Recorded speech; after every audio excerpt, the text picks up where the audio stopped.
오늘 본문의 말씀을 가지고 예수님의 길을 예비한 세례 요한이라는 제목으로 함께 말씀 나누도록 하겠습니다.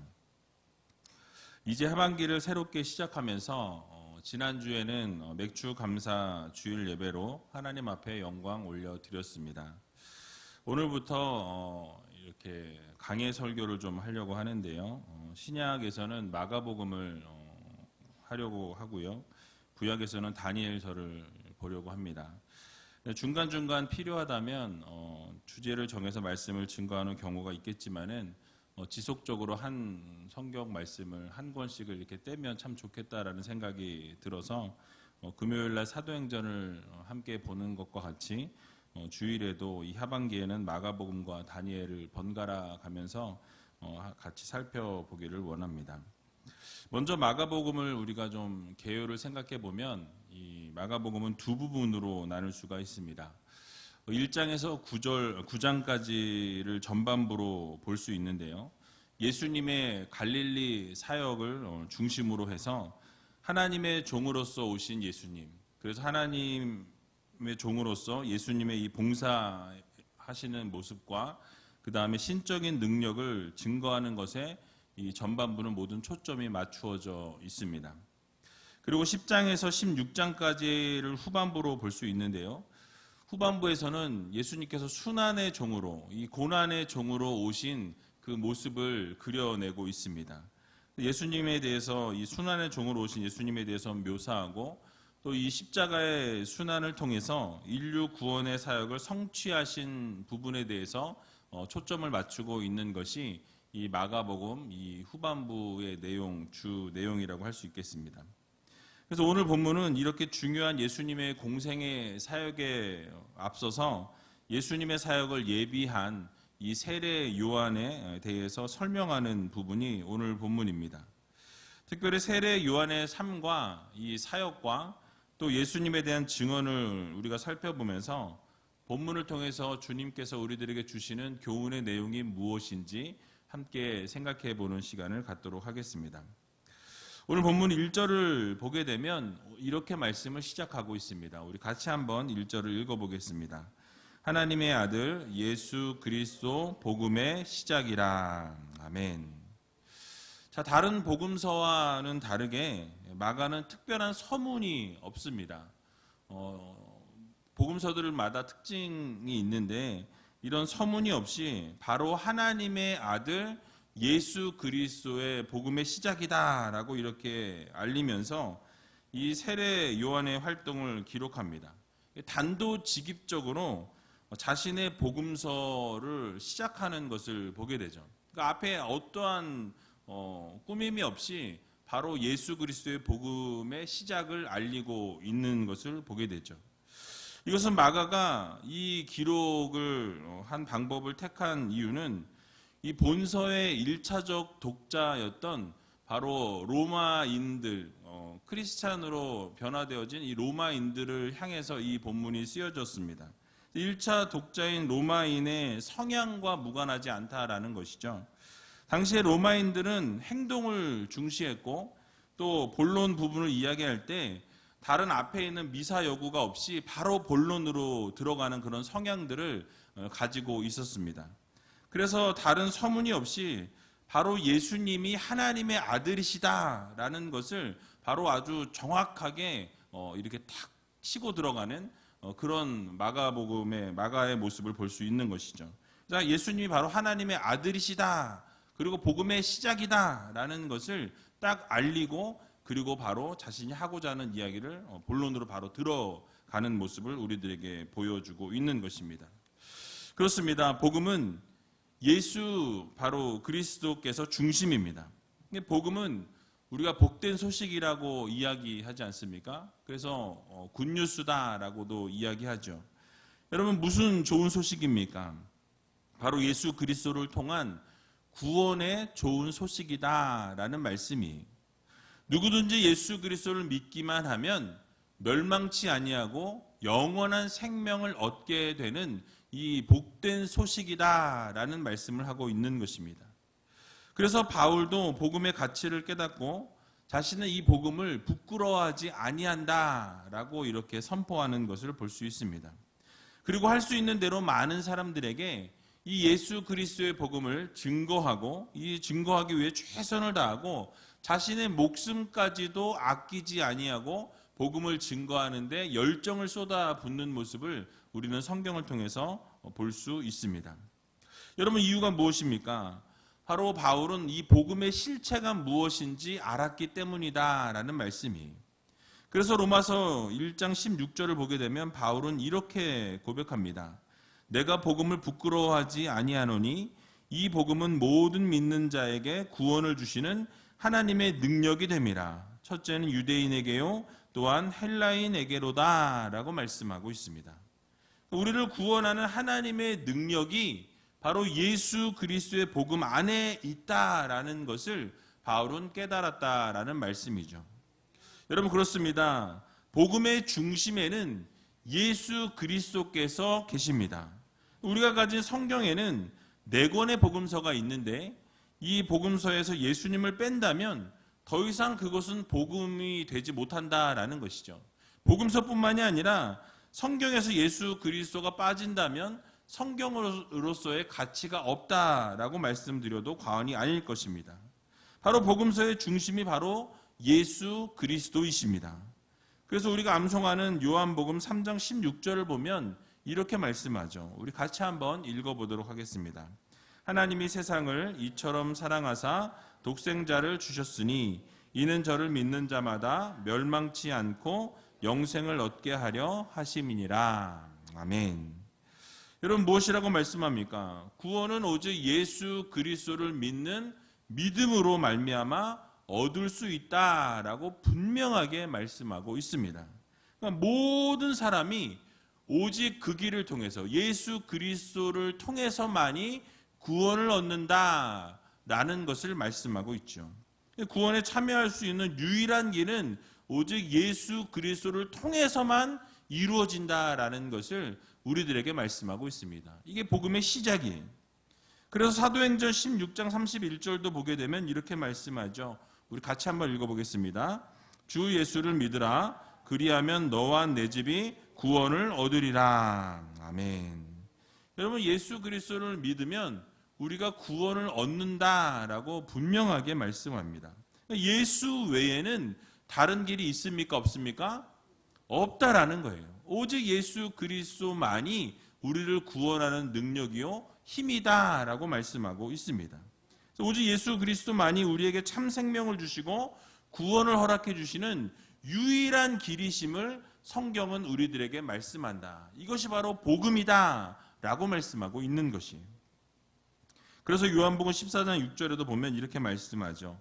또 한번 같이 한번 읽어보겠습니다. 예수께서 가라사대 내가 곧 길이요 진리요 생명이니 나로 말미암지 않고는 아버지께로 올 자가 없느니라. 아멘. 오직 하나님 앞으로 나아갈 수 있는 유일한 길은 예수 그리스도 외에는 없다라고 단정을 짓고 있습니다. 바로 복음은 오직 예수 그리스도이시다라는 것을 우리들에게 말씀하고 있는 것입니다. 여러분, 다른 길은 없습니다. 오직 주님만이 하나님 앞으로 나아갈 수 있는 유일한 길임을 여러분 모두 믿으시기 바랍니다. 그러므로 사랑하는 의지할교회 성도 여러분, 이 복음의 시작은 오직 예수 그리스도이심을 여러분 모두 믿으시고 그 예수 그리스도를 마음 깊이 새기셔서 이 어렵고 힘든 이 상황 가운데서 믿음 가운데 흔들리지 아니하고 오직 예수 그리스도를 붙들고 나아갈 수 있는 여러분들이 다 되시기 바랍니다. 그래서 좌로나 우로나 치우치지 아니하고 어떠한 공격이 오고 어떠한 믿음의 흔들림이 올지라도 우리가 하나님 말씀 안에서 승리하며 나아갈 수 있는 믿음의 군사들이 다 되시길 주님의 이름으로 간절히 축원드립니다. 자, 그런데 이렇게 복음의 시작이신 하나님의 아들 예수 그리스도를 그냥 보내신 것이 아니라 그 길을 예비할 선지자를 먼저 보내셨다라고 말씀하죠. 오늘 본문 2절에서 4절에 나와 있는데요. 우리 같이 한번 읽어보도록 하겠습니다. 선지자 이사야의 글에 보라, 내가 내 사자를 내 앞에 보내노니 저가 내 길을 예비하리라. 광야에 외치는 자의 소리가 있어 가로되 너희는 주의 길을 예비하라. 그의 첩경을 평탄케 하라. 기록된 것과 같이 세례 요한이 이르러 광야에서 죄 사함을 받게 하는 회개의 세례를 전파하니. 아멘. 자, 하나님께서 예수님의 길을 예비하시기 위해서 누구를 보내셨습니까? 세례 요한을 먼저 예수님 앞에 보내셨다라고 이렇게 말씀하고 있지요. 이 일은 갑자기 정하신 것이 아니라 이미 오래전에 하나님에 의해서 선택되었고 또 하나님에 의해서 예비되었던 이 선지자가 때가 되어서 부르심을 받고 예수님 앞에 보내심을 입게 되었다라고 말씀하죠. 여러분, 그렇습니다. 하나님께서는 당신의 일꾼들을 부르실 때에 언제나 그 필요한 일꾼들을 미리 하나님께서 정하시고 택하시고 그들을 부르시고 그리고 그들을 보내신다라는 말씀을 하고 있는 것이. 그래서 예레미야 1장 5절을 보게 되면 이렇게 말씀합니다. 내가 너를 복중에 짓고 전에 너를 알았고 내가 태에서 나오기 전에 너를 구별하였고 너를 열방의 선지자로 세웠노라 하시기로 라고 말씀하죠. 즉 하나님께서 예레미야 선지자를 부르시고 소명을 주실 때에 이미 하나님께서 그를 구별하여 세우셨다라고 말씀하고 있습니다. 그래서 세우시기로 하나님이 작정하시고 그를 부르시고 그리고 그를 보내셨다라고 말씀하고 있죠. 여러분, 이 말씀은 단지 예레미야 선지자에게만 해당되는 말씀이 아닙니다. 바로 모든 하나님의 일꾼들을 향하여 하시는 말씀이라는 것이죠. 하나님께서 자신의 일꾼을 부르실 때에 그냥 갑자기 부르시고 갑자기 보내시는 것이 아니라 이미 이전에 예정하시고 그들을 택하시고 그들을 부르시고 보내신다라는 말씀이에요. 여러분들도 하나님께서 이미 예전에 창세전부터 여러분들을 택하시고 여러분들을 부르시고 하나님의 일꾼으로 하나님의 일을 사용할 수 있도록 보내셨다라는 것을 여러분 모두 믿으시기 바랍니다. 하나님의 일꾼들은요, 그래서 자기가 하고 싶다고 그 일을 할 수 있는 것이 아닙니다. 또한 반대로 하기 싫다고 해서 그것을 거부할 수 있는 것도 아니라는 말씀이에요. 그래서 우리가 스스로 주님을 선택했고 그분의 일꾼이 되기로 결심했다라고 말해서는 안 된다라는 말씀이죠. 왜냐하면 주님의 제자들을 보게 되면 사명을 받게 된 이 과정을 보게 될 때에 스스로 선택을 해서 사도가 된 사람은 단 한 사람도 없다라는 것입니다. 바로 주님의 부르심에 의해서 모든 제자들이 부르심을 입고 하나님의 사역들을 감당하게 되는 것을 볼 수가 있다라는 말씀입니다. 그래서 요한복음 15장 16절 상반절도 보게 되면 이렇게 말씀하고 있습니다. 너희가 나를 택한 것이 아니요 내가 너희를 택하여 세웠노니 라고 말씀하고 있습니다. 여러분, 무엇입니까? 바로 하나님께서 우리를 택하셨다라는 거예요. 그리고 하나님이 부르셨다라는 것입니다. 그리고 하나님이 우리에게 사명을 맡겨 주셨다라는 것이죠. 여러분, 그렇습니다. 하나님의 일꾼된 우리는 이미 오래전에 하나님의 택하심을 입었고 또 준비된 그르심을 우리가 기억해야 할 것입니다. 우리에게 주어진 책무에 최선을 다해야만 한다라는 것이죠. 특별히 우리가 스스로 선택한 것이 아니라 하나님으로부터 부르심을 입은 하나님의 일꾼됨을 여러분 모두 기억하시기 바랍니다.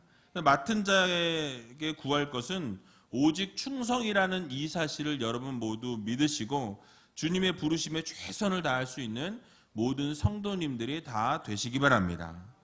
이렇게 예수님의 길을 예비하기 위해서 보내신 세례 요한이 했던 사역이 오늘 생각해 보길 원하는데요. 3절에 보니까 이렇게 말씀하죠. 바로 세례 요한은 광야에서 외치는 자의 소리로서의 사역을 감당했다라고 이렇게 말씀하고 있습니다. 그러면서 주님의 길을 예비하고 주님의 그 첩경, 지름길을 예비하였다, 평탄케 하였다라고 말씀하고 있습니다. 여러분, 세례 요한이 물론 사역을 감당했던 지역이 이 유대 광야 지역이었습니다. 이 유대 광야에서 사역을 감당했던 것이 사실이지만 오늘 본문에서 말하고 있는 이 광야의 의미는 이 지역적인 의미라기보다는 어떤 신학적인 의미가 더 강하다라고 말씀을 드릴 수 있겠습니다. 즉 유대인들의 이 피폐한 영적인 상황 가운데 또 정치적인 상황 가운데에서 그 모든 것을 광야로 지금 표현하고 있다라는 말씀이죠. 즉 영적으로 피폐해져 있고 정치적으로 어두워져 있는 그 유대 땅 가운데에서 외치는 자의 소리로서의 이 사역을 감당할 것을 하나님께서 요구하시고 그 소리로서의 사역을 감당할 것을 위해서 부르심을 입었다라는 것입니다. 이 세상의 어둠을 따라서 살아가는 선지자가 아니라 바로 이 세상의 잘못에 대해서 드러내고 외치는 자의 소리로서의 삶을 살아가라라는 말씀을 바로 이 세례 요한에게 하고 계신 것입니다. 여러분, 이것이 바로 기독교인들에게 주어진 사명입니다. 오늘날도 동일하다라는 거예요. 우리는 광야에서 외치는 자의 소리로서의 삶을 살아가는 것이 바로 성도로서의 삶이라는 것을 우리는 기억해야 할 것입니다. 여러분, 오늘 세상은 어떻습니까? 교회가 여러분 잘 아시는 것처럼 코로나의 온상지인 것처럼 그 프레임을 만들었다라는 거예요. 세상의 웃음거리로 전락하게 만들고 세상의 비난거리로 교회를 그렇게 대상으로 삼고 있는 것을 보게 됩니다. 사실 정부의 잘못된 책임을 이 교회로 돌리고 있다라는 것이죠. 여러분, 지난 7월 8일 날 오늘 7월 10일부터 어떻게 이 행정명령이 내려졌습니까? 정부가 교회가 찬양을 해라, 찬양을 하지 말아라, 성가대 연습은 하지 말고 성가대는 세워라, 이런 이야기들을 하고 있어요. 통성기도는 하지 말라는 거예요. 수련회와 기도회, 목장 모임 해라 하지 말아라, 이런 것을 정부가 정하는 그런 시대가 왔다라는 것입니다. 종교의 자유를 보장해야 한다는 이 헌법이 있음에도 불구하고 그 헌법에 위배된 처사들을 지금 진행하고 있는 것이 오늘날의 정부의 현실이라는 것입니다. 여러분, 세상에서는 식사를 해도 되는데 교회에서는 안 된다라는 거예요. 그래서 오늘부터 교회에서 식사를 제공하지 못합니다. 세상에서는 모임이 괜찮고 교회에서는 모임이 안 된다라고 이야기하고 있어요. 여러분, 이런 시대를 우리가 살아가고 있습니다. 이런 시대를 우리가 살아가면서 우리는 세례 요한과 같이 광야에서 외치는 자의 소리가 되어야 한다는 거예요. 여러분, 마스크를 하지 않고 클럽에서 놀고 있는데 그것은 막지 않는다는 것이죠. 인권이라는 이름으로 동성애자들을 옹호하고 있지만 성도들의 인권은 그 어디에서 찾아볼 수 없는 것이 오늘날의 현실이라는 것입니다. 여러분, 이 잘못된 것은 잘못되었다라고, 틀린 것은 틀렸다라고 우리가 외칠 수 있어야 한다는 거예요. 세상의 눈치를 볼 것이 아니라 잘못된 세상을 향해 소리를 당당하게 낼 수 있는 그런 성도들이 되어야 한다는 것입니다.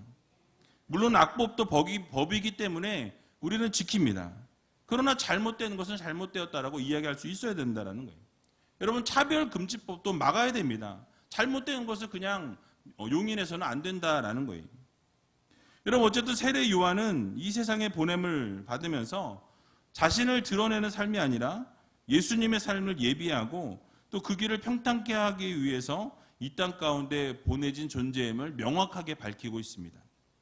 그리고 이런 사역의 일환으로 광야에서 죄사함을 받게 하는 회개의 세례를 전파하였다라고 말씀하죠. 이것은 세례 요한이 했던 사역의 주요 내용이라고 할 수 있겠습니다. 바로 회개를 하도록 이끌어내고 마음을 돌이킬 수 있도록 해내는 것이 결국 그것을 통해서 결국 자신의 잘못을 인정하게 하고 마음과 생각을 바꾸도록 인도해주는 역할을 바로 이 세례 요한이 했다라는 것입니다. 여러분, 우리가 회개함을 통해서 죄를 사함을 받게 되고 결국 죄로부터 우리는 자유하게 됩니다.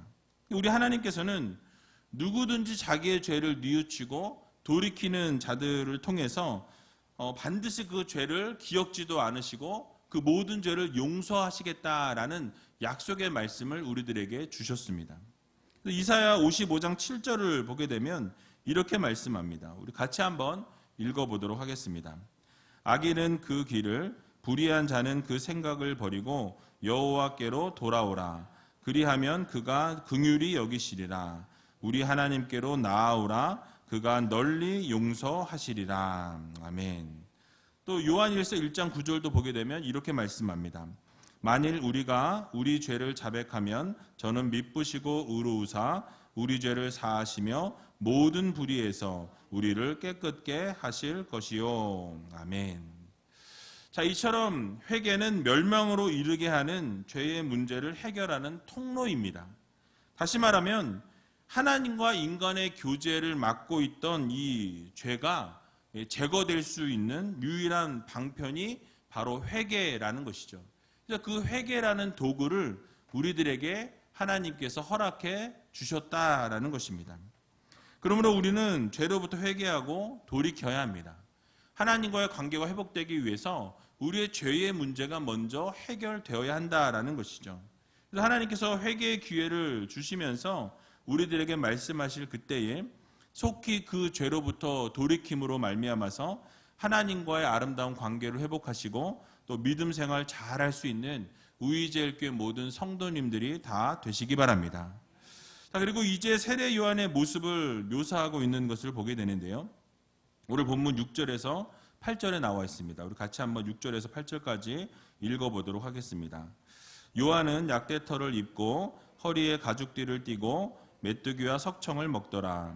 그가 전파하여 가로되 나보다 능력 많으신 이가 내 뒤에 오시나니 나는 굽혀 그의 신들매를 풀기도 감당치 못하겠노라. 나는 너희에게 물로 세례를 주었거니와 그는 성령으로 너희에게 세례를 주시리라. 아멘. 자, 세례 요한은 이 광야에서 외치는 소리로서 약대털을 입고 허리에 가죽띠를 띠고 또 메뚜기와 석청을 먹었다라고 말씀합니다. 이 석청은 야생 꿀을 이야기하는데요. 그의 복장이나 먹는 음식을 우리가 볼 때에 금욕하는 삶을 그가 살았던 것을 알 수 있습니다. 또 극도로 청빈한 삶을 살았다라는 것도 우리가 예측해 볼 수 있다라는 것이죠. 그러면서 그가 외쳤던 것이 무엇입니까? 바로 자신을 드러내는 삶이 아니라 바로 자신의 뒤에 오시는 예수 그리스도에 대해서 증거하고 예수 그리스도를 높이는데 최선을 다하는 것을 우리가 볼 수 있다라는 것이죠. 여러분, 자신보다 더 능력 많으신 분이 바로 내 뒤에 오시는데 그분의 신발끈 곳조차도 내가 이렇게 풀 수 없는, 그것을 감당할 수 없다라고 이렇게 고백하고 있는 것을 볼 수 있습니다. 그 당시 사회적인 풍습을 우리가 살펴보게 되면 주인이 밖에서부터 돌아오게 될 때 이 종들이 앞으로 나아가서 주인의 발에서부터 그 신발끈을 풀게 됩니다. 신발끈을 풀고 신을 벗기면서 그 발을 씻었다라는 것인데요. 그때 발을 씻는 일을 했던 종이 바로 그 가장 낮고 천한 종, 가장 이 비천한 종들이 하는 불결한 일들 가운데 하나가 바로 이 주인의 발을 씻는 일이었다라는 것이죠. 그런데 세례 요한은 무엇이라고 말씀합니까? 가장 천하고 낮은 종이 하는 그 일조차도 자신이 감당할 수 없다라고 이렇게 말씀하고 있습니다. 예수님께는 자신이 그 종이 하는 일조차도 할 수 있을 만한 그런 자격이 자신에게는 주어지지 않았다라고 겸손의 말을 하고 있는 것입니다. 여러분, 요한복음 3장 30절도 보게 되면 세례 요한은 이렇게 고백합니다. 그는 흥하여야 하겠고 나는 쇠하여야 하리라 라고 말씀하고 있는 것을 보게 되죠.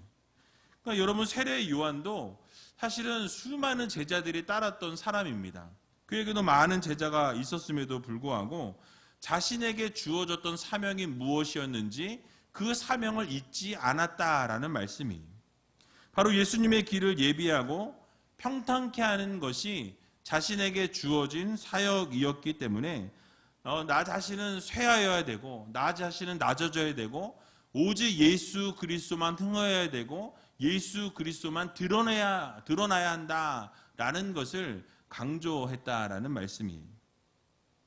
여러분, 자신에게 모여진 시선을 보면서 자신은 그리스도가 아님을 많은 사람들에게 밝힙니다. 그러면서 자신에게 주어진 이 시선을, 자신에게 집중되었던 모든 시선을 예수 그리스도께로 집중할 수 있도록, 예수 그리스도께 돌릴 수 있도록 그 시선을 돌렸다라는 말씀이에요. 자신에게 주어진 사명과 자신의 분량을 알고 충실하게 사명을 감당했던 사람이 바로 이 세례 요한이었습니다. 이 세례 요한의 사역의 자세는 모든 사역자와 성도들의 신앙생활에 있어서 이런 기본 자세가 되어야 한다라는 말씀입니다. 여러분, 많은 사람들은 자신들의 명성이 높아질 때 자신들이 좀 드러내고자 하는 욕심이 생기게 되는 것을 보게 되죠. 그러나 그것은 곧 멸망으로 가는 지름길임을 우리가 잊지 말아야 할 것입니다. 우리에게는 하나님께서 허락해 주신 분량이 있고 그것을 절대로 넘어서는 안 된다라는 것을 우리는 기억해야 할 것입니다. 그러니까 세례 요한과 같이 예수님을 자랑하고 오직 예수님을 높이고 자신은 없고 자신 안에 있는 예수 그리스도를 드러내고 증거하는 그런 믿음의 성도님들이 다 되시기 바랍니다. 그래서 자신을 낮추면서 겸손함의 길을 걸어가는 것이 바로 지혜로운 성도의 모습이라는 것을 우리는 기억해야 할 것입니다. 그러니까 세례 요한은 그러면서 자신은 물로 세례를 주는 한계를 가지고 있지만 우리 주님께서는 성령으로 세례를 주실 수 있는 능력의 종이시라는 것을 드러내는 것을 또 보게 되죠. 여러분, 우리는 이러한 세례 요한의 모습에 집중할 필요가 있습니다. 우리도 모르는 사이에 나를 드러내고 싶고 나를 좀 이렇게 증거하고 싶은 어떤 그런 욕구를 가지고 있는 것을 보게 됩니다. 그러나 우리가 드러내려고 하는 그 순간에 겸손하게 우리가 처신하여서 내 이름이 드러나고 나의 명성이 드러나라고 하는 그 순간에 나를 낮추고 예수 그리스도를 증거하고 예수 그리스도의 길을 예비하고 준비할 수 있는 그런 우리제일교회 모든 성도님들이 다 되시기 바랍니다. 그래서 우리는 반드시 기억해야 합니다. 사무엘상 2장 6절에서 7절을 보게 되면 이렇게 말씀하죠. 우리 같이 한번 읽어보도록 하겠습니다. 여호와는 죽이기도 하시고 살리기도 하시며 음부에 내리기도 하시고 올리기도 하시는도다. 여호와는 가난하게도 하시고 부하게도 하시며 낮추기도 하시고 높이기도 하시는도다. 아멘. 또 마태복음 23장 12절에도 보면 이렇게 말씀합니다. 또 한번 읽어보겠습니다. 누구든지 자기를 높이는 자는 낮아지고 누구든지 자기를 낮추는 자는 높아지리라. 아멘. 여러분, 무엇입니까? 결국 모든 것이 누구의 손에 달려 있습니까? 하나님의 손에 달려 있다라는 것을 성경은 우리들에게 교훈해 주고 있습니다. 우리들을 살리기도 하시고 죽이기도 하시고 높이기도 하시고 낮추기도 하시는 분이 바로 우리 하나님 아버지시다라고 분명하게 말씀하고 있는 것을 보게 됩니다. 그래서 여러분, 이것을 마음 깊이 새겨야 한다는 것이죠. 그러므로 우리는 날마다 겸손하고 또 낮아지게 되면 결국 우리를 높여주시는 분은 누구십니까? 하나님이시라는 거예요. 우리는 자꾸 낮아지고 겸손해지고 우리를 낮출 수 있을 만큼 낮추면 결국 우리를 높여주시는 분은 하나님이시라는 이 사실을 여러분 모두 기억하시면서 이번 한 주간 살아갈 때 이 세례 요한과 같이 자신을 낮추고 겸손하게 또 나를 높이고 싶은 그런 욕구와 욕망이 솟구칠 때에 오히려 나를 낮춰서 겸손하게 그렇게 한 주간 살아갈 수 있는 저와 여러분들이 다 되시길 주님의 이름으로 간절히 축원드립니다. 우리 이 시간 같이 찬양하기 원하는데요. 나 주님의 기쁨 되기 원하네 라는 찬양하면서 정말 이번 한 주간 살아갈 때 겸손하게 하나님의 기쁨이 되는 믿음의 백성들이 되게 해달라고 함께 찬양하고 기도하는 시간 갖도록 하겠습니다.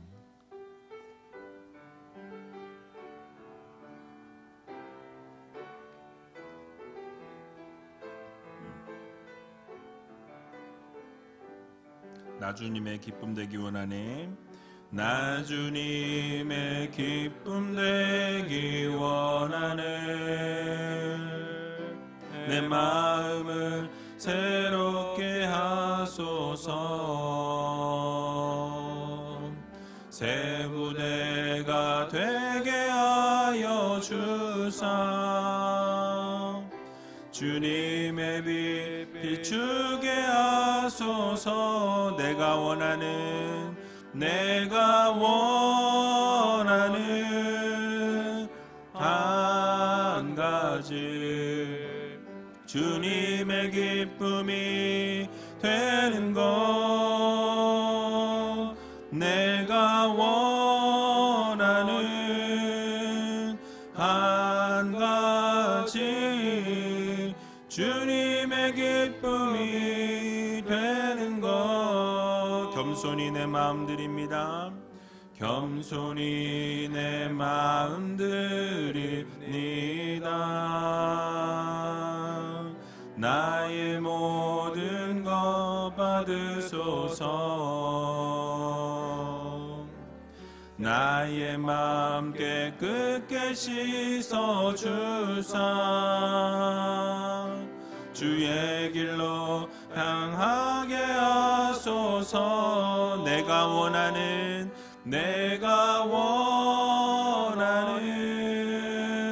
한 가지 주님의 기쁨이 되는 것.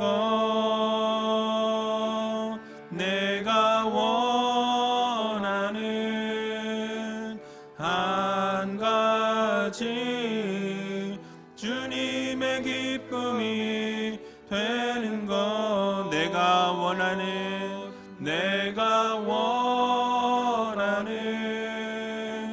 한 가지 주님의 기쁨이 되는 것.